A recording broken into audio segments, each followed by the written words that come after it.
Hello everyone. Do you get annoyed by spam calls or calls from debit card sellers from different numbers you don't know? Well, you probably already know the app that I am going to tell you about. It's not just any app, but Truecaller. There are some settings that I am going to show you in this video. So let's get started. First, download the Truecaller app. I already have this app, so after that, it will ask for some permissions.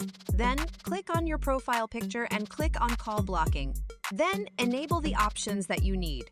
That's it. You have successfully blocked the unwanted calls with Truecaller. Thank you for watching this video. Please like, share, and subscribe to my channel for more tips and tricks.